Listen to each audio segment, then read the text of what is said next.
نئی بات تو ہوگی نہیں۔ اور 8ویں والا اس لیے نہیں جائے گا، وہ کہے گا جب تک 8ویں نہ پاس ہو پھر 9ویں کیسے سمجھ میں آئے گی، اور جب تک 9ویں کلاس کو نہیں پڑھا نصاب کو تو 10ویں کلاس کا نصاب کیسے سمجھ میں آئے گا، اور جب تک 10ویں کلاس کا نصاب نہیں پڑھا تو 11ویں کلاس کا کیسے سمجھ میں آئے گا۔ یعنی جو 8ویں کا ہے وہ بھی 11ویں کلاس کے لیکچر میں نہیں ملتا، ایم اے کبھی نہیں ملتا۔ یہ وہ کلاس ہے جو امام حسین کی محبت میں لگتی ہے۔ اس کلاس میں بچے سے لے کر بوڑھے تک، ان پڑھ سے لے کر پی ایچ ڈی تک ہر ایک موجود ہوتا ہے۔ اب پڑھنے والے کی یہ ذمہ داری بنتی ہے کچھ اس طرح سے گفتگو کرے، بچہ بھی جھولی بھر کے جائے، بوڑھا بھی جھولی بھر کے جائے۔ توجہ فرما رہے ہیں؟ آپ جانتے ہیں، معلوم ہے نا، اعضائے بدن میں سے ہر ایک کا علیحدہ حساب ہے۔ اگر آپ نے خاموش ہو کے سنا تو فرشتہ بھی لکھے گا کہ اس کے فقط کان عبادت میں مشغول تھے، اور کچھ بولتے رہے تو وہ لکھے گا نہیں، زبان بھی عبادت میں مشغول تھی۔ اب آپ کی مرضی ہے تھوڑا ثواب کمانا ہے یا زیادہ ثواب کمانا ہے۔ اللہ کے رسول فرما رہے خصنی بالنظر وخصصتہ بالعلم۔ آپ نے کب یہ جملہ ارشاد فرمایا؟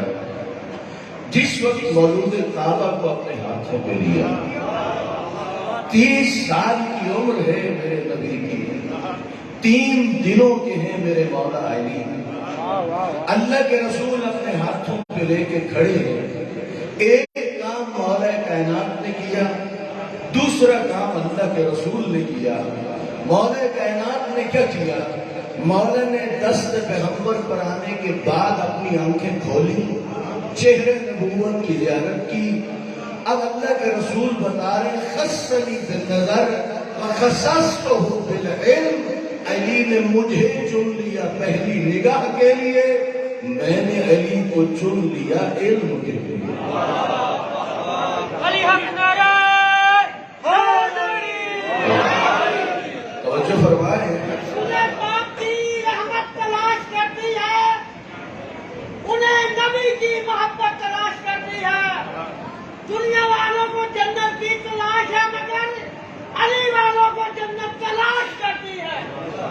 ماشاءاللہ، توجہ چاہتا ہوں ذرا اس بات کو سمجھنا۔ ایک کام کیا ہے امیر کائنات نے، دوسرا کام کس نے کیا ہے؟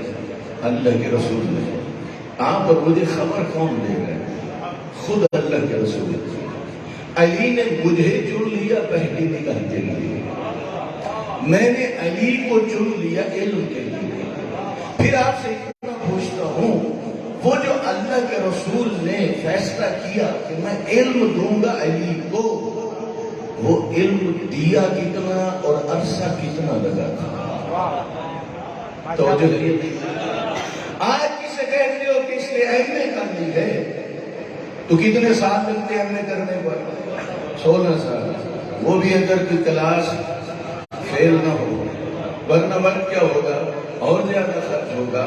اسی طرح کہتے ہو نا، پیغمبر نے جو علی مولا کے لیے فرمایا میں نے علم کے لیے چن لیا ہے، کتنا عرصہ لگا تھا جو پیغمبر نے علم دیا، اور کتنا علم تھا، اس بات کی نشاندہی خود امیر کائنات نے یوں فرمائی، ادخل رسول اللہ صلی اللہ علیہ وآلہ وسلم لسانہ فی فمی، اللہ کے رسول نے اپنی زبان میرے دہن میں دی، میں نے زبان پیغمبر کو چوسا، فانفتح بقلبی الف باب من العلم، زبان پیغمبر کا چوسنا تھا، علم کا 1000 باب میرے سینے میں منتقل ہوا۔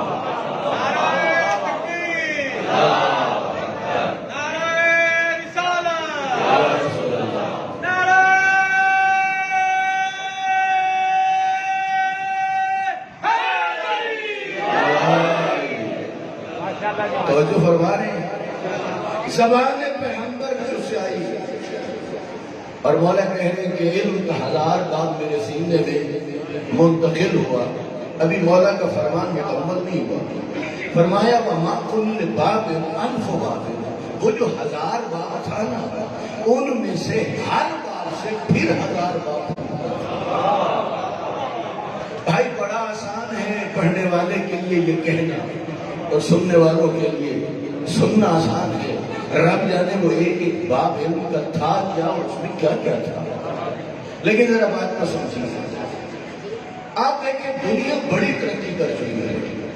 کسی زمانے میں فضائل اہل بیت سمجھانا نسبتاً مشکل تھا. جو دنیا ترقی کر رہی ہے فضائل اہل بیت سمجھانا آسان ہو گیا. ظاہر ہے ہمارا جو معاشرہ ہے ہم میں سے کتنے ایسے ہیں جو باقی مکاتب فکر کے لوگوں کے ساتھ کاروبار بھی کرتے ہیں, آفس میں بیٹھتے ہیں, ملنا جلنا تعلق واسطہ, بعض دفعہ آپس میں گفتگو بھی ہوتی ہے, پر وہ پوچھ بھی لیتے ہیں آپ جو مولا علی کی یہ فضیلت پڑھ رہے تھے, بیان کر رہے تھے, ذرا اسے سمجھاؤ تو صحیح. اور آپ سے سوال ہو سکتا ہے یہ ایک لحظے میں زبان چسانے سے یہ علم کا 1000 باب کس طرح منتقل ہو گیا. کوئی دنیا کی مثال دے کہ اس بات کو تو سمجھا دو. تو ذرا سن لیجئے, آج یہ ٹچ موبائل بڑے عام ہے, تقریباً اکثر میں رکھے ہوئے ہیں. ہر کوئی اپنے ذوق کے مطابق ٹچ موبائل میں کچھ نہ کچھ محفوظ کرتا ہے. اگر مجھ جیسا ہو وہ چاہے گا قرآن بھی ہو, تفسیر بھی ہو, نہج البلاغہ بھی ہو, صحیفہ بھی ہو, فلاں فلاں کتاب ہو. اب کسی نے پہلی مرتبہ ٹچ موبائل کو دیکھا اور دیکھا کہ اتنا کچھ اس کے اندر ہے, ایک لائبریری سمائی ہوئی ہے, تو اسے تجسس ہوا. اس نے کہا اگر میں یہ پیسے لگا کے یہ ٹچ موبائل خرید لوں تو کیا جو کچھ اس موبائل میں ہے میرے موبائل میں بھی منتقل ہو جائے گا؟ تو اب کیا جواب دو گے؟ منتقل ہو جائے گا. ایک ٹچ موبائل سے دوسرے میں اگر وہ پوچھے کتنا وقت لگے گا, کیا جواب دو گے؟ کہا وقت کی کون سی بات ہے, انگلیاں ٹچ کریں گے, جو کچھ ادھر ہے وہ کہاں چلا جائے گا. توجہ فرما رہے ہیں نا, ہو جائے گا نا منتقل.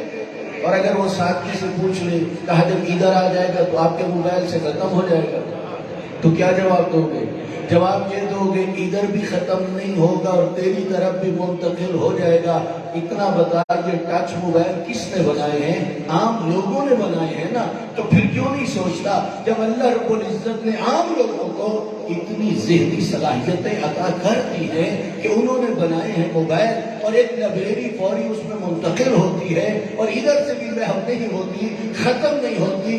جب عام لوگوں کو اتنا عطا کر دیا اللہ نے, خود سوچئے جن کی وجہ سے کائنات کو خلق فرمایا انہیں کیا کیا عطا کیا. توجہ فرما رہے ہیں. تو یہ عام سی بات ہے نا, سادہ مثالیں اس لیے دیتا ہوں کہ بچے بیٹھے ہوتے ہیں ان کا بھی حق ہوتا ہے ہماری گردن میں, تاکہ وہ بھی یہاں سے نیاز مولا کی لے کے جائے. اب صورتحال کیا ہے, پیغمبر نے جب اپنی زبان دی وہ علوم الہی, وہ اسرار الہی جو سینہ نبوت میں ہے وہ سینہ امامت میں منتقل ہو گئے. جب منتقل ہوئے تو آپ نے ڈگری دے دی, فرمایا انا مدینۃ العلم وعلی اللہ, میں علم کا شہر ہوں اور علی اس کا دروازہ ہے.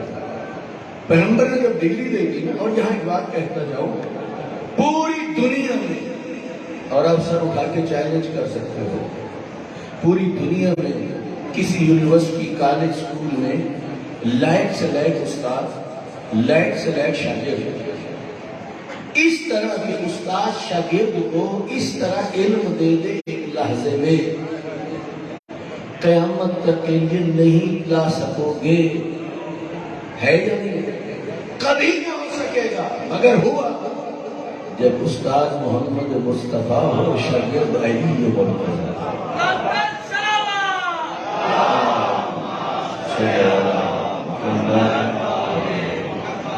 توجہ فرما رہے ہیں.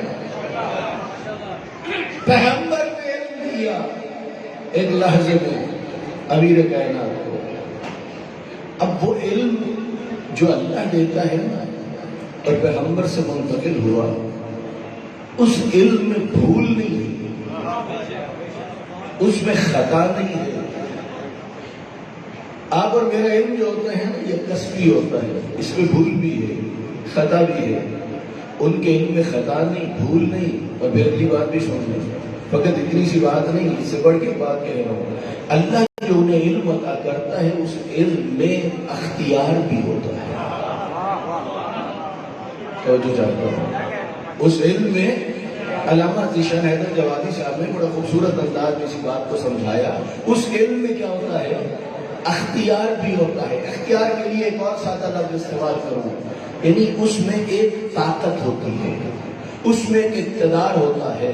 لیکن یہ کس کے علم میں ہوتا ہے؟ جو اللہ کے معصوم نمائندوں کا علم ہو. ہر کسی کے علم میں یہ بات نہیں ہوتی. ذرا سمجھیے بات کو. امیر کائنات مسجد کوفہ سے باہر آیا. جب باہر تشریف لائے تو سامنے میسا میں تمار کی دکان تھی. آپ میں سے جو زائر ہیں یقیناً جناب میسم کے دکان کی، اب جناب میسم کے روضے کی زیارت کی ہوگی. کوفہ میں ان کی ایک دکان تھی، کھجوریں بیچتے تھے.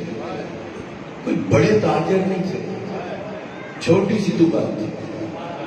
مولا دکان پہ آئے اور کتنا خوش نصیب ہے وہ میسم کہ جس کی دکان پہ امیر کائنات آیا. میسم نے کہا مولا اجازت ہو تو میں گھر تک چلا جاؤں. آپ نے فرمایا چلے جاؤ. کچھ دیر کے بعد جب میسم لوٹ کے آیا، اس دوران کوئی گاہک نہیں آیا، خریدنے والا نہیں آیا. ایک فقیر آ گیا. اس نے آ کے کہا مولا یہ کھجوریں تو اللہ کے نام پہ دے دو. میرے مولا نے فرمایا لے لو. اب جب میسم پلٹ کے آیا تو کہا مولا کھجوریں بک گئی. فرمایا بکی نہیں، گاہک نہیں آیا، فقیر آیا تھا، اس نے مانگی، میں نے دے دی. اور جس انداز میں جناب میسم نے کیا نا سوال، مولا بک گئی، اس کا مطلب یہ تھا جتنی بھی تھی وہ ساری کی ساری فقیر لے گیا. یہ دو لفظ استعمال کرتے ہو سخی اور کنجوس، یہ دینے والے ہاتھ کے لیے ہوتے ہیں کہ یہ دینے والا سخی ہے یا کنجوس ہے. لینے میں کوئی کنجوس نہیں ہوتا. جب چھٹی مل جائے تو جو کچھ ہوتا ہے لینے والا اٹھا لیتا ہے. اب جب جناب میسم آئے تو جناب میسم کے گھر کا چولہا جلتا تھا انہیں کھجوروں کی قیمت سے جو اس میں سے بچت ہوتی تھی. اب یہاں پر جناب میسم نے کیا کہا، لیکن جو جواب دیا، جو کہا وہ بعد میں کہوں گا. پہلے ہیں ذرا ہم اپنے ایمان کا جائزہ لیں. اگر ہم میں سے کوئی ہوتا سر جھکا کے کھڑا ہو جاتا، مولا ویسے تو میرے مالک بھی آپ، کھجوروں کے مالک بھی آپ، اور آپ کو پتہ ہے یہ بکتی تھی تو گھر کا چولہا جلتا تھا، دینی بھی تھی تو اتنی سی دے دیتے. لیکن نہیں، میسم نے ایسی بات نہیں کی. جب کہا نا مولا بک گئی، فرمایا بکی نہیں ہے، فقیر آیا مانگی، میں نے دے دی. فرمایا مولا جب آپ عطا ہی کر رہے ہیں تو کچھ اس فقیر کو بھی عطا کیجیے. تو جو فرمائے اب مولا نے کیا کیا، اب تھوڑا سا پیچھے گئے. اللہ کے رسول نے اپنی زبان مولا کائنات کے دہن میں اور علوم کیا ہو گئے منتقل ہو گئے. یہاں مولا نے کیا کیا، اب چاہتے تو درہم و دینار بھی دے سکتے تھے، اعجاز امامت سے وہاں کے پڑے ہوئے پتھروں کو سونا بنا سکتے تھے. لیکن نہیں، جب کہا کہ اس فقیر کو بھی دے دیجیے، میرے امام نے اپنا ہاتھ اٹھایا، میسم کے سینے پہ رکھا، زبان پیغمبر چوس کے کہا علم کا 1000 باب منتقل ہو گیا. 10 امامت جب میسم کے سینے پہ آیا، بے ساختہ کہا مولا احمدہ کی خبریں میرے ذہن میں منتقل ہو چکی. تو جو فرمائے ذرا سمجھیے اس بات کو. اللہ جو انہیں اسم اعظم کا علم عطا فرماتا ہے، اس علم کی طاقت کرتا ہے، اس علم میں اختیار ہے. امام علی نقی علیہ السلام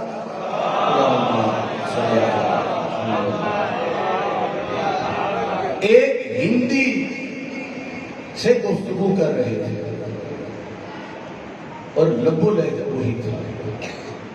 آپ کو بھی علماء کرام بتاتے ہوں گے کہ قرآن پڑھو اور پنجابی کے لب و لہجے میں نہ پڑھو، عربی لب و لہجے میں پڑھو. علماء بتاتے ہیں نا کس لہجے میں پڑھو، عربی کے. تو امام جو گفتگو کر رہے تھے، خود تو عرب تھے نا، لیکن گفتگو کر رہے تھے ہندی کے ساتھ، ہندی زبان میں، اور لہجہ بھی کون سا تھا. بعض دفعہ بندہ زبانیں تو سیکھ جاتا ہے لیکن ویسا لہجہ نہیں ہوتا. اب امام نے اسی لب و لہجے میں جب بات کی نا تو ابو ہاشم کہنے لگا مولا آج تک سنا تو نہیں ایسا. آپ نے فرمایا تو تعجب کیوں کرتا ہے؟ اللہ نے منصب امامت عطا ہی اس لیے کیا ہے تاکہ قوموں کی ہدایت کا ذریعہ بن سکے. اتنا بتا اگر امام ہر قوم کی بولی سے واقف نہیں ہوگا تو ان کی ہدایت کیسے کرے گا؟ اب قریب ایک برتن پڑا تھا جس میں سنگریزے تھے. امام نے فرمایا وہ ہاشم ایک سنگریزہ اٹھا کر لے آتا. وہ لے آیا. امام نے اپنا لعاب اس سنگریزے پہ لگایا. فرمایا اسے زبان پہ رکھو. جب اس نے زبان پہ رکھا تو بے ساختہ کہا مولا میں تو 70 زبانوں کا عالم بن چکا. توجہ ہے. اب یہاں میرے مولا نے فرمایا کہا اللہ نے سلمان پیغمبر کو حکومت عطا کی. جنات پر انسانوں پر پرندوں پر چرندوں پر حکومت تھی. کچہری لگی ہوئی تھی. بہت پرندہ موجود نہیں تھا. قرآن پڑھ کے دیکھیے جناب سلمان نے کہا اگر غائب رہنے کی معقول وجہ بتائے گا تو ٹھیک ورنہ سزا کا مستحق قرار پائے گا. بہت پرندہ جب آیا تو ملک سبا جو وہاں سے 2500 میل کی مسافت پہ تھا وہاں کی خبر لایا. ایک عورت ہے جس کے نام بلقیس ہے, اس کی حکومت ہے. حضرت سلمان نے کہا کوئی ہے تم میں سے جو فوری اس تخت کو یہاں پیش کرے. ایک جن نے کہا. یہ قرآن کا واقعہ ہے, جب کہ پڑھ کے دیکھیے قرآن کی آیات ہے. ایک جن نے کہا اتنا ٹائم لوں گا اٹھنے سے پہلے.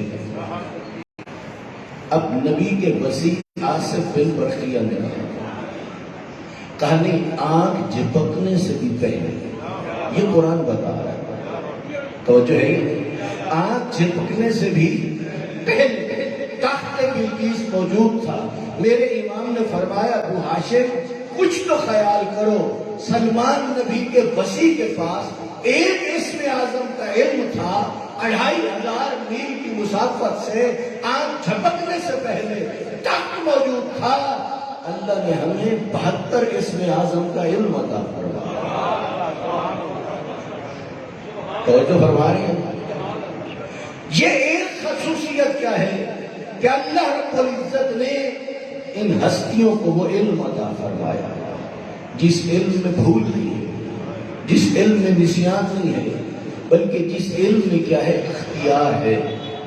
سعادت الدارین میں دیکھیے اور دیگر کتب میں امام حسین علیہ السلام کا معجزہ لکھا ہوا ہے. کس حوالے سے؟ جب 28 رجب کو مدینہ چھوڑ گئے تھے آپ کی نانی ام المومنین بیوی میں سلمہ سامنے آ گئی, مشورہ دینے لگی اور اس خاک کا تذکرہ کیا جو اللہ کے رسول نے کی تھی. سن رکھیے یہ روایت. کہا بیٹا یہ سفر اختیار نہ کیجیے.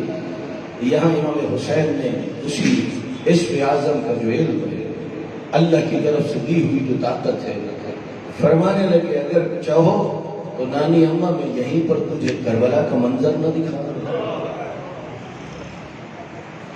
اللہ نے ان ہستیوں کو جو علم عطا کیا ہے کہیں کسی کے ساتھ موازنہ نہیں ہو سکتا. تبھی تو ناہج البلاغہ میں میرے مولا امام علی علیہ السلام نے فرمایا صلوات بھیجیے مولا کی ذات پہ.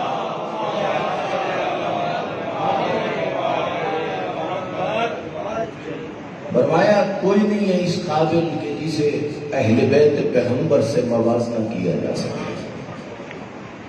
پتہ ہے یہ بالٹی میں بھی پانی پڑا اور گلاس میں بھی ہو یہاں ہوتا ہے موازنہ. جہاں قطر اور سمندر ہو وہاں موازنہ نہیں ہوا کرتا. اللہ کے رسول نے یہ بات سمجھا دی کہ علی وہ ہستی ہے جس کے فضائل حکم خدا سے تم تک پہنچاتا ہوگا. کب کہنا پڑ گیا؟ جب بعض لوگوں نے کہا کہ آپ بار بار علی کا تذکرہ کرتے ہیں تو آپ نے فرمایا کہ میں خود سے تو نہیں کرتا, یہ حکم خدا ہوتا ہے. اگر آپ ایک فہرست مرتب کریں کہ مولا کائنات کی زندگی کے کن کن پہلوؤں پر گفتگو ہونی چاہیے, پھر کہیں تمہیں علم علی لکھنا پڑے گا, کہیں عبادت علی لکھنی پڑے گی, کہیں سخاوت علی لکھنی پڑے گی, کہیں کے اوپر عدالت اہلی لکھنی پڑے گی. یعنی کتنے ٹاپک ہیں، کتنے موضوعات ہیں جن سب کا تعلق کس کے ساتھ ہے؟ امیر کائنات کے ساتھ. انہی میں سے ایک بات اللہ کے رسول نے جو سمجھائی، فرمایا علی مع الحق والحق مع علی. اگر آپ اللہ کے رسول کی یہی حدیث کاغذ پہ لکھنا چاہیں تو پوری سطر خرچ نہیں ہوگی، آدھی سطر لگے گی نا. لیکن اتنا کہہ تو آپ نے کہ حدیث تو بار بار سننی ہوگی. لیکن آج آپ کی خدمت میں عرض کر رہا ہوں، جتنے بھی احادیث ہیں ان پہ بڑا غور و فکر کیا کرو، تاکہ جو پیغمبر سمجھانا چاہتے ہیں وہ آپ اور میں سمجھ سکیں. اس حدیث میں اللہ کے رسول دو پہلو سمجھانا چاہتے ہیں. علی مع الحق، اتنی سی بات میں ایک پہلو ہے. والحق مع علی، اس بات سے دوسرا پہلو ہے. پہلا پہلو کیا ہے؟ علی مع الحق، ہمارے علی حق کے ساتھ ہوگا. یعنی اگر کہیں دو لوگوں میں اختلاف ہو گیا ہے، ایک ظالم ہے اور ایک مظلوم ہے، تو اللہ کے رسول بتا رہے ہیں علی کس کی حمایت کریں گے؟ حق کی حمایت کریں گے. تو جو ہے اچھا، بہت سارے لوگ ہوتے ہیں جو دعویٰ رکھتے ہیں کہ ہم مولا کے چاہنے والے ہیں، ماننے والے ہیں. ان کے اختلافات ہوتے ہیں یا نہیں ہوتے؟ ہوتے ہیں. جھگڑا ہو جاتا ہے یا نہیں؟ ایک دوسرے کی زمین پہ قابض ہو جاتا ہے اور جو باثر ہوتا ہے اسے قبضہ چھڑوانا بڑا مشکل ہو جاتا ہے. ایسا ہوتا ہے یا نہیں ہوتا؟ تو اس صورتحال میں اللہ کے رسول فرما رہے ہیں علی مع الحق. یاد رکھنا مزاج علی یہ ہے، علی مظلوم کا حامی ہوگا، حق کی حمایت کرے گا، ظالم اور باطل کی حمایت نہیں کرے گا. اچھا مجھے اتنا بتائیے، کیا یہ مولا کائنات کے لیے جو پیغمبر نے بتایا یہ فقط اسی دنیا کے لیے ہے یا آخرت میں بھی اس کا کوئی تعلق ہے؟ میں دعوت فکر دے رہا ہوں آپ سب کو. کیا یہ بات فقط دنیا کے لیے ہے یا آخرت کے لیے بھی ہے؟ اللہ کے رسول نے جب فرمایا یا علی انت قسیم النار والجنہ، آپ ہیں جو جنت اور جہنم کو تقسیم کریں گے. جب یہ کام کریں گے تو وہاں پر یہ بات سامنے رکھیں گے یا نہیں؟ بولیے میں تھوڑا سا، وہاں رکھیں گے یا نہیں؟ ذرا اور آسان کرو. فوج کی نوکری ہو، پولیس کی نوکری ہو، محکمہ تعلیم میں نوکری ہو، اخبار میں اشتہارات چھپتے ہیں. قد اتنا ہونا چاہیے، چھاتی اتنی ہونی چاہیے، تعلیم اتنی ہونی چاہیے. یہاں تو جو میرٹ دیا جاتا ہے بعض دفعہ اس میرٹ کا خیال نہیں رکھا جاتا، کام چل جاتا ہے. تو اتنا بتائیے جب مولا جنت اور جہنم تقسیم کریں گے تو وہاں بھی کوئی میرٹ ہوگا یا نہیں ہوگا؟ جی ہوگا میرٹ. جب میرٹ ہوگا، لیکن اہل سنت کی کتابوں میں بھی روایت موجود ہے کہ پولیس سراج وہی عبور کرے گا جن کے پاس مولا علی کے ہاتھ کا پروانہ ہوگا. یہ ہم سی روایتیں ہیں نا. تو کیا خیال ہے وہاں پر بھی کوئی ہوگا معیار اور میرٹ یا نہیں ہوگا؟ اللہ کے رسول فرما رہے ہیں علی مع الحق، بتا رہے ہیں یاد رکھنا مزاج علی کچھ یوں ہے، دنیا میں بھی اور وہاں بھی علی اسی کی حمایت کرے گا جو حق پر ہوگا. اور فرما رہے ہیں میں یہاں پر دو لفظ کہہ کے، چونکہ بتایا گیا ہے 45 منٹ ٹائم کہا گیا، تفصیل میں نہیں جا سکتا. یہاں ایک مثال عرض کرنا چاہتا ہوں. اردو زبان کے دو لفظ ہیں. ایک ہے اچھا، اردو کا لفظ ہے اچھا. آیا ادھر کوئی، اس نے دیکھا کہا ہاں بہت اچھا ہے، یہ بہت اچھا ہے. ایک ہے لفظ کافی. آپ نے سامنے کھانا رکھ دیا، کچھ اور لے کے آ گئے، انہوں نے نہیں اور نہیں لے کے آنا، یہی میرے لیے کیا ہے کافی. توجہ فرما رہے ہیں. ایک لفظ ہے اچھا اور ایک کیا ہے کافی. علی مع الحق کی بات سمجھانے کے لیے کہہ رہا ہوں. جس نے اپنے گھر کی چھت پہ مولا عباس کا علم لہرایا ہوا ہے، یہ اچھا ہے، کافی نہیں. نہیں توجہ کیا آپ نے؟ یہ اچھا ہے، یہ کافی نہیں ہے. جو کسی عشرے کا بانی ہے یہ اچھا ہے لیکن کافی نہیں ہے، خمسے قبانی ہے یہ اچھا ہے یہ کافی نہیں ہے، نیاز بانٹتا ہے اچھا ہے کافی نہیں ہے، زیارت کے لیے جاتا ہے اچھا ہے۔ اور جو فرمانے لیکن کیا اسے کافی سمجھو گے؟ جی کیا فقط علم لگانے سے تیری ذمہ داریاں پوری ہو جائیں گی؟ کیا فقط خمسہ کروانے سے تیری ذمہ داری پوری ہو جائے گی؟ کیا فقط اشرا کروانے سے تیری ذمہ داری پوری ہو جائے گی؟ مثلا منتظمین یہ کہیں آج ہم نے مولا کائنات کی شہادت کی مناسبت سے آج ہم نے مجلس کا اہتمام کر دیا، یہ بہت اچھا کیا ہے، لیکن اس کو کافی نہ سمجھو۔ بس یہ اب تک پیغام پہنچانا چاہتا ہوں، جس کو یہ بات سمجھ میں آ گئی وہ اس معیار پر پورا اترے گا جو معیار علی مولا چاہتا ہے۔ توجہ فرما رہے ہیں، جو میرٹ اور معیار مولا کائنات کا ہوگا، جس نے ان دو لفظوں کو سمجھا وہ اس معیار پہ کیا ہوگا؟ وہ پورا اترے گا۔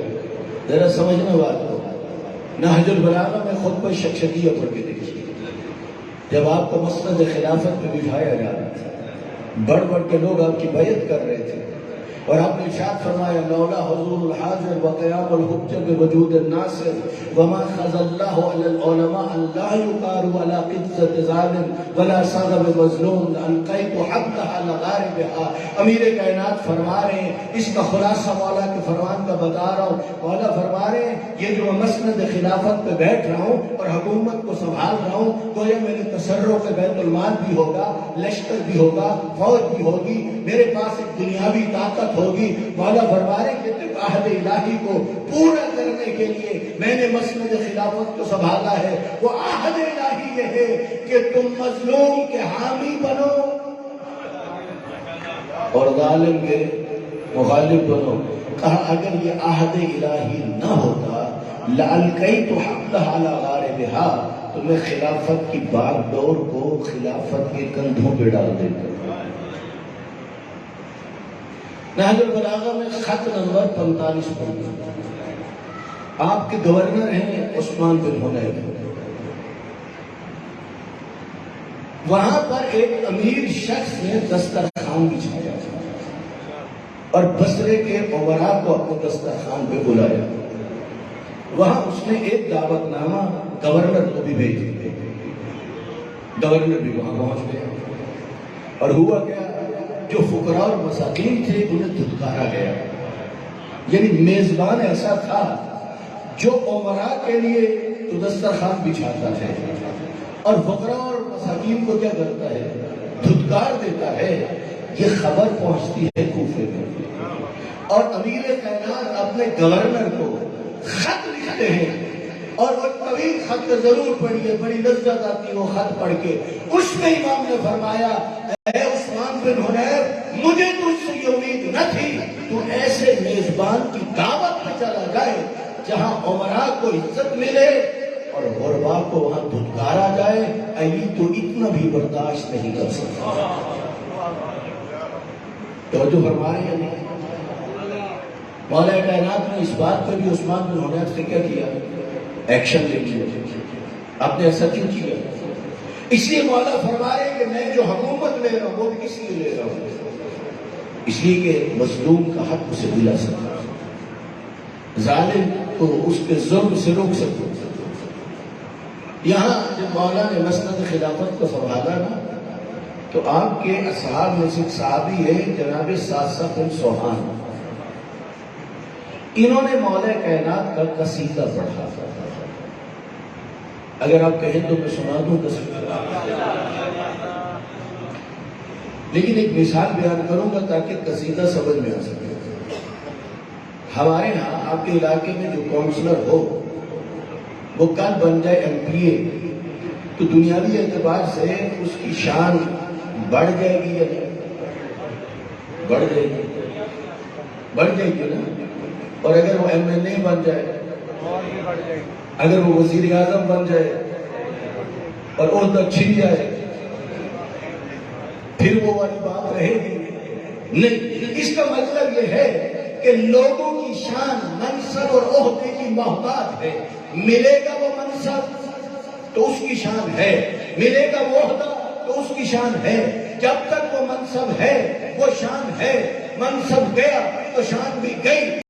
اگر بات سمجھ میں آ گئی ہے، جناب ساسا نے کہا یا علی جب سے آپ نے مسند خلافت کو سنبھالا ہے تو مولا میری نگاہ میں رفعت الخلافت ما رفعت کا مسند خلافت کو سنبھال کے آپ نے خلافت کو بلندیاں عطا کی ہیں، خلافت نے آپ کو بلندی عطا نہیں کی۔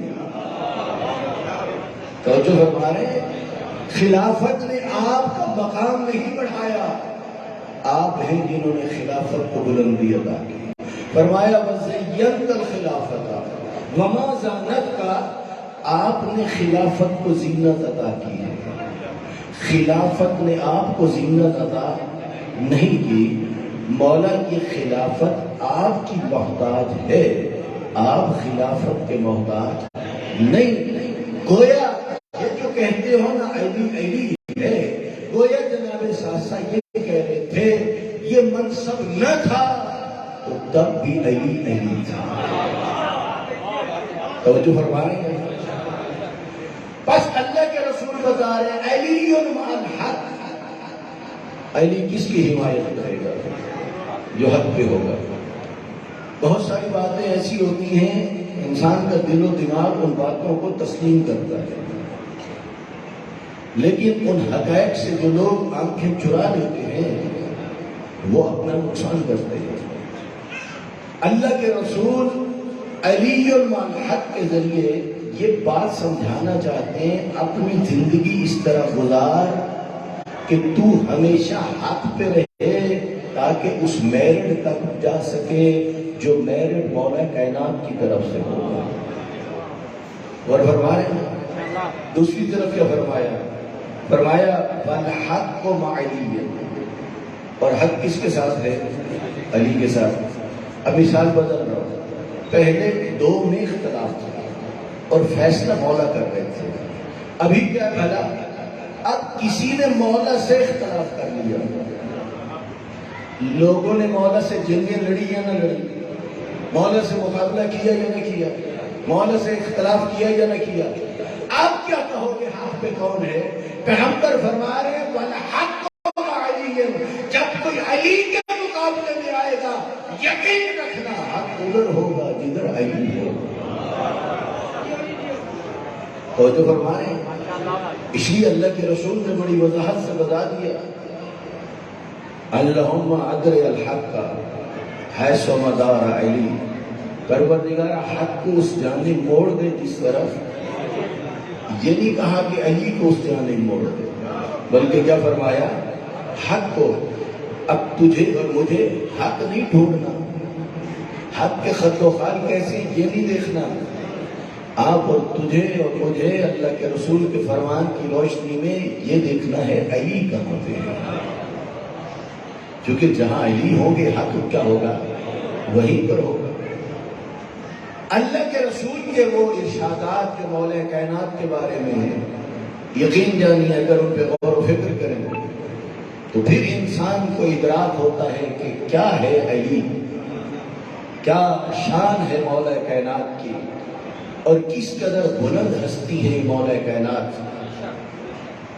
امیر کائنات اپنی زندگی میں طرز زندگی کچھ اس طرح تھا، غلاموں کو بھی احساس غلامی نہیں ہونے دیتے۔ یہ بڑا مشکل کام ہے، آسان نہیں ہے۔ آپ میں سے جن کے گھروں میں ملازم رکھے ہوئے ہیں، گھروں میں آپ کے کاروبار میں ملازم ہیں، ذرا کبھی تجربہ کر کے دیکھنا کہ آپ انہیں احساس ملازم ہونے سے نکالیں، بڑا مشکل ہے۔ مولا نے فرمایا قمر جاؤ بازار سے دو لباس وہ سوٹ خرید کے لے آؤ، ایک مہنگا اور ایک سستا۔ اب قمر یہ سمجھ رہا تھا مہنگا مولا پہنیں گے، سستا میں پہنوں گا۔ امام نے فرمایا نہیں قمر، سستا میرے لیے ہوگا، مہنگا تیرے لیے ہوگا۔ یعنی احساس غلامی سے بھی کیا کر رہے تھے؟ نکال رہے تھے۔ سننا یہ جملہ، جب مولا مسند خلافت پہ تھے، چاہنے والا کسی اور شہر میں میں رہتا تھا، اس نے سوچا بڑی بڑی حکومتیں ہیں، ان میں بڑے بڑے محلات ہوتے ہیں، ان میں بڑے قیمتی قالین ہوتے ہیں، وہاں پر بڑے بڑے ملازم ہوتے ہیں، میں چلتا ہوں اپنے مولا کی حکومت دیکھتا ہوں، وہاں کتنا بڑا محل ہوگا، وہاں کتنا سامان ہوگا، کتنے بڑے ملازم ہوں گے۔ جب وہاں پہنچتا ہے تو دیکھتا ہے وہاں تو کچھ بھی نہ تھا۔ اتنا کہا یا علی کیا آپ نے اپنے لیے کچھ نہیں بنایا؟ فرمایا میں نے بہت کچھ بنایا ہے مولا، مجھے نظر تو نہیں آ رہا۔ کہا میں نے اس جگہ کے لیے بنایا ہے جہاں ہمیشہ رہنا۔ دیکھیے جو بھی تعلق رکھنے والے تھے مولا کائنات کس انداز میں ان کی تربیت کر رہے تھے، کس انداز میں مولا انہیں کیا فکر دے رہے تھے۔ سمجھا رہے تھے کہ تمہیں اس دنیا کے لیے نہیں، تمہیں ہمیشہ کے گھر کے لیے کرنا ہوگا۔ سامعین محترم، میرے مولا علی غریب پرور تھے، یتیم پرور، بیواؤں کا خیال رکھنے والے۔ کہاں سے ڈھونڈ کے لائے یہ دنیا؟ سامان اٹھاتے تھے، رات کے اندھیرے میں دروازے پہ چھوڑ کے چلے جاتے تھے۔ لوگ کوشش کرتے تھے کہ جان سکیں کہ آخر یہ سامان کس کی طرف سے ہے، چاہتے تھے کسی کو خبر بھی نہ ہو۔ کچھ روایتیں یہاں تک سمجھاتی ہیں جن گھروں میں جن بچوں کے ماں اور باپ دونوں دنیا سے اٹھ چکے تھے، ان سے شفقت اور محبت کا یہ عالم تھا۔ خوراک بھی پہنچاتے تھے، اپنے ہاتھوں سے دیواریں توڑ توڑ کے ان کے منہ میں بھی ڈالتے تھے۔ یمن سے شہر کی مشکیں آئیں، یتیم بچوں کو خود شہد پلا رہے تھے، گزرنے والے لوگ رک جاتے تھے اور کہتے تھے کاش ہم بھی یتیم ہوتے اور یتیم پروری کی یہ لذت کو حاصل کر سکتے تھے۔ بیت المال رات کو آ گیا نا، اسی وقت راہ خدا میں تقسیم کر کے جگہ کو صاف کر کے سجدہ کر کے خدا سے کہتے پروردگارا تیری طرف سے امانت تھی، علی نے پہنچا دی۔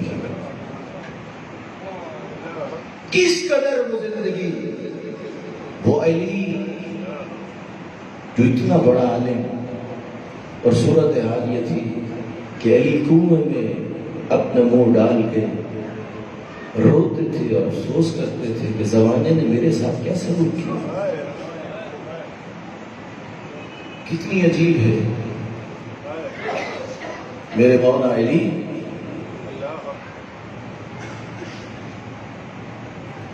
اس قدر ستم اٹھائے، رات خواب میں اللہ کے رسول کو دیکھا تو پھر اپنے دکھ سنا ڈالے، اے اللہ کے رسول آپ کی امت نے مجھے بہت ستایا ہے، مجھے بہت تنگ کیا ہے۔ اے عزاداران جملہ کرتا ہوں، وہ وقت اتنا عجیب تھا جب 19 کی صبح کو مسجد کوفہ میں حجر بن ادے آئے اور اشعث ابن ملجم لعین سے کہہ رہا تھا دیر نہ کرنا ورنہ پچھتاؤ گے۔ حجر بن ادے فوراً اشعث سے کہتا ہے مجھے لگتا ہے تم کہیں مولا کے قتل کے ارادے سے تو نہیں ہے۔ یہ وہاں سے دوڑا اور امام کے گھر کی طرف گیا۔ 2 راستے تھے مولا کے گھر سے مسجد کوفہ کی طرف۔ ہوا ایسا اس راستے سے حجر گیا، امام دوسرے راستے سے آ رہے تھے۔ جب تک حجر پہنچا اور پلٹا اور چاہا کہ میں واپس جاؤں، چاہتے تھے کہ میں روکوں امام کو، اس وقت زمین کانپ رہی تھی، اندھیرا چھا چکا تھا، جبرائیل یہ نوحہ پڑھ رہا تھا، ہدایت کے رکن ٹوٹ گئے۔ امیر کائنات مسجد کوفہ میں کہہ رہے تھے بسم اللہ و باللہ وعلی ملت رسول اللہ وفزت رب الکعبہ، کہہ رہے تھے آئے رب کعبہ کی قسم علی کامیاب ہو گئے۔ وہ کتنی مشکل گھڑی تھی جب امام حسین بھی پہنچے، امام حسن بھی پہنچے اور دیکھا بابا کا سر شگافتہ ہو چکا ہے محراب مسجد کوفہ میں، کبھی دائیں اور کبھی بائیں، اور پھر خاک اٹھا کے اپنے سر اقدس پہ رکھ رہے تھے۔ اور اس وقت امام حسن نے قریب پہنچے ہیں اور دیکھا امام حسن آنسو بہا رہے تھے، امام حسین آنسو بہا رہے تھے۔ اس مشکل گھڑی میں فرمایا حسن بیٹا میں اٹھ نہیں سکتا، ایسا کرو مسلمانوں کو نماز پڑھا دو۔ علی مولا نے بیٹھ کے نماز پڑھی۔ جب امام نے نماز پڑھا دی، وہی میرے مولا جو اپنے قدموں پہ چل کے آئے تھے اب چٹائی یا چادر پہ بٹھایا گیا، اور مولا کائنات کو جب گھر کی طرف لے کے جا رہے تھے تو صورتحال کیا تھی، ادھر بیٹیوں کو بھی تو خبر مل چکی تھی، ان کا گریہ بھی بلند ہو رہا تھا۔ فرما رہے تھے بیٹا حسن میرے اصحاب سے کہو وہ گھر کو لوٹ جائے۔ کیوں؟ کہا مجھ سے برداشت نہیں ہوتا میری بیٹیوں کے رونے کی آواز میرے اصحاب کے کانوں پہ آئے۔ ہزاروں مل کے عرض کرتے ہیں مولا آپ سے آج اتنا برداشت نہیں ہو رہا، یہ کوفہ ہے، آپ کی شاہی ہے، ایک وہ وقت بھی آئے گا جب آپ کی بیٹی سی کوفے میں آئے گی، سر پہ چادر بھی نہ ہوگی، کبھی بازار میں اور کبھی دربار میں۔ اے عزادارو، جب مولا گھر میں لائے گئے نا اور حکیم کو بلایا گیا، حکیم نے کہا کچھ دودھ چاہیے۔ یہ خبر کوفے میں پھیل گئی، یتیم بچے اپنی ماں سے کہنے لگے دودھ ہمیں دے دو، ان کی مائیں کہنے لگی یہی بیچ کے گزر اوقات ہوتا ہے، تم یتیم ہو۔ وہ بچے کہنے لگے نہ ہم یتیم نہ تھے، اب یتیم ہونے جا رہے ہیں۔ اجرکم اللہ۔ اے اللہ، پھر کیا ہوا؟ وہ دودھ لے کے دروازے پہ آئے، دستک ہوئی، امام حسن علیہ السلام باہر گئے۔ میں کہتا ہوں یا علی آپ کی شہادت بڑی مظلومانہ ہے، تھوڑا سا دودھ چاہیے تھا، اتنا زیادہ دودھ مل گیا، مگر ہے مولا آپ کا بیٹا حسین کتنا مظلوم، اتنا کہتے رہے اے فوج اشقیا تم نے میرے اصحاب بھی مار ڈالے، میری اہل بیت کو بھی مار ڈالا، اس بچے کا کیا جرم ہے؟ اے عزادارو، پھر کیا ہوا؟ مولا کائنات کو گھر میں جہاں آپ نماز پڑھتے تھے اسی جگہ آپ کا بستر لگایا گیا۔ بیٹے آگے قریب بیٹھے، امام حسن کی آنکھوں سے مسلسل آنسو سیلاب کی طرح جاری تھے۔ کہہ رہے تھے بیٹا صبر کرو، حوادث زمانہ ہے۔ امام حسین رو رہے تھے، فرما رہے تھے صبر کرو۔ وہی امام علی جو خود اپنے بیٹوں کو فرما رہے تھے صبر کرو صبر کرو، جب دیکھا سامنے بیٹیاں آ گئی ہیں، جب بیٹیاں روتے ہوئے قریب آئی، وہی مولا علی جو بیٹوں کو صبر کر رہے تھے، وہی علی اب ضبط نہ کر سکے، زاروں قطار رونے لگے، آنسو بہنے لگے۔ عجب نہیں ہے کہ مولا کو وہ منظر سامنے ہو، ایک وقت ہوگا یہی میری بیٹیاں آنسو بہا رہی ہوگی اور بھائیوں کے سروں کے نیزے پر ہوگے۔ اے عزادارو، وہ کتنی مشکل گھڑی تھی جب امیر کائنات اپنے بچوں کو وصیتیں فرما رہے تھے۔ پھر دیکھیے اہل بیت پر مظالم کس حد تک کے اور کس قدر زیادہ تھے مظالم، اور مل کے کہتے ہیں مولا آپ کی شہادت بڑی مظلومانہ ہے، مولا آپ نے مرضی سے سجدے میں سر رکھا بھی تھا، مرضی سے سر اٹھایا بھی تھا، مگر مولا آپ کا بیٹا حسین اتنا مظلوم ہے، سر مرضی سے تو رکھا تھا مگر مرضی سے اٹھایا نہ تھا، شبر لعین نے زلفوں میں ہاتھ ڈالا ہوا تھا۔ مولا آپ کا قاتل ایک ضرب مار کے بھاگ گیا، اس لیے جانتا تھا علی کے بیٹے پہنچ جائیں گے، علی کے اصحاب پہنچ جائیں گے، مگر ہائے مظلومیت امام حسین شمر ہٹ کر ضربے چلا رہا تھا۔ کیوں؟ جانتا تھا اس کا رہا جو کوئی نہیں، اس لیے پھر کے وہ ضربے چلا رہا تھا۔ اے عزاداران امام حسین، بس آنسو ہو گئے، رونے والی شکل بن گئی، کچھ مومنین کے آنسو آ گئے۔ اتنا عرض کرتا ہوں علی کی جدائی کیا کوئی آسان تھی؟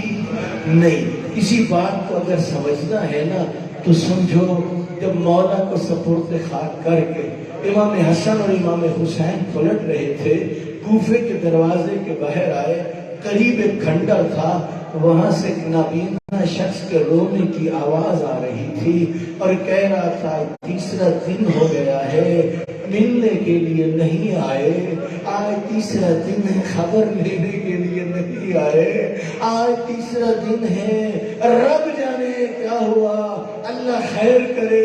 اتنے میں امام حسن اور امام حسین اسی طرف چل پڑے جہاں سے آواز آ رہی تھی۔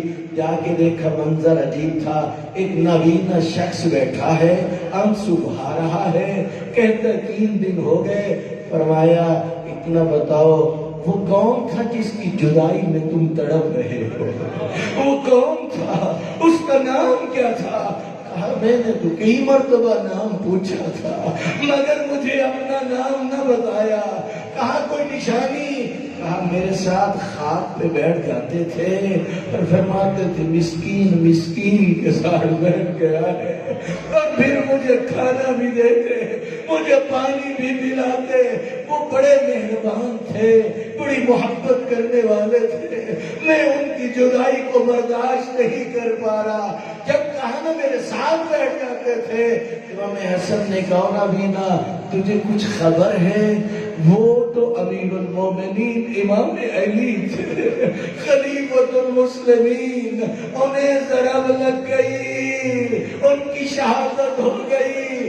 یہ نابینا رو رو کے کہتا ہے میرے لیے ایک مہربانی کرو، مجھے کچھ نظر نہیں آتا، مجھے میرے مولا کی قبر پر لے کے چلو۔ جب امام نے اس کی فرمائش کو پورا کیا، قبر پر لے کے گئے، بے ساختہ رو رہا تھا اور کہہ رہا تھا یا علی آپ جیسے مہربان کی جدائی کیسے برداشت ہو سکتی ہے؟ اور روتے روتے اللہ کی بارگاہ میں کہا پروردگارا اب مجھے زندہ رہنے کی تمنا نہیں ہے، میری یہی دعا ہے مجھے موت دے دے۔ اس کی دعا مستجاب ہوئی، اِنَّ لِلَّهِ وَإِنَّا إِلَيْهِ رَاجِعُونَ۔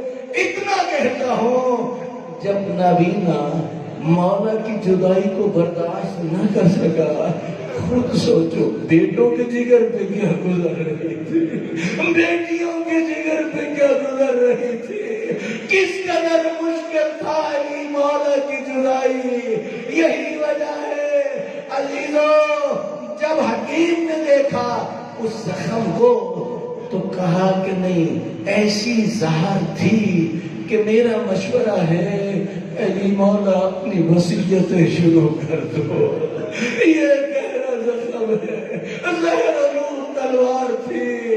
مجھے اتنا بتاؤ جب حکیم نے کہا وصیتیں کرو، اس وقت بیٹوں کے دل پہ کیا گزری ہوگی، بیٹیوں کے دل پہ کیا گزری ہوگی؟ بس ایک وصیت ہے، بہت ساری وصیتوں میں سے ایک ہے، حضرت عباس سے کہا عباس ایک وقت آئے گا، عاشور کا روز ہوگا، 61 ہجری ہوگی، دریا پہ تیرا قبضہ ہوگا، مجھ سے وعدہ کر تب تک پانی نہ پینا جب تک نبی کا بیٹا پانی نہ پینا۔ یہی وجہ ہے سنتے رہتے ہو نا، حضرت عباس نے جب دریا میں اپنا گھوڑا داخل کیا، مشک بھر لی، پانی کو چلوں پہ لیا ہوا تھا، فوج اشقیاء کو دکھا رہے تھے، لیکن پھر وہ پانی دریا کے منہ پہ مارا۔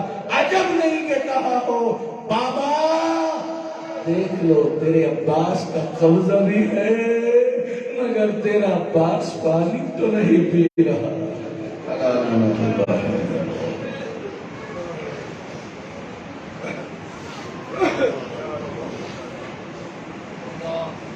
اللہم صلی علی محمد وعلی محمد۔ پروردگارہ تجھے واسطہ اپنی عزت و جلالت کا، تجھے واسطہ نبی والے نبی کا، میرا مالک اس مجلس سے ادا کو اپنی بارگاہ میں قبول فرما۔ پروردگارہ مولا کائنات کے سفر یکم ماہ مبارک رمضان سے لے کر اب تک جن جن مومنین نے روزے داروں کی افطاری کا اہتمام کیا، پروردگار اپنی بارگاہ میں قبول فرما۔ اب تک جو اعمال ہوئے، جو مجالس ہوئی، جو ازاداری ہوئی، اپنی بارگاہ میں قبول فرما۔ میرا اللہ تجھے واسطہ اپنی عزت و جلالت کا یہاں کے جتنے منتظمین ہیں میرا مالک ان کی توفیقات خیر میں اضافہ فرما۔ میرا اللہ جو عالم دین یہاں خدمات انجام دے رہے ہیں ان کی توفیقات خیر میں اضافہ فرما۔ یہاں کے خدمت گزاران گزشتگان پر اپنا لطف و کرم فرما۔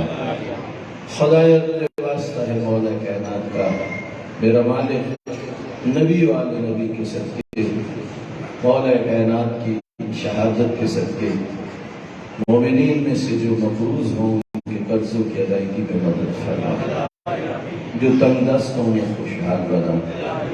پروردگارا جو بے روزگار ہیں انہیں روزگار عطا فرما، جن کے ہاں اولاد نہیں انہیں اولاد عطا فرما، جنہیں دی ہے ان کی اولاد کو نیک بنا۔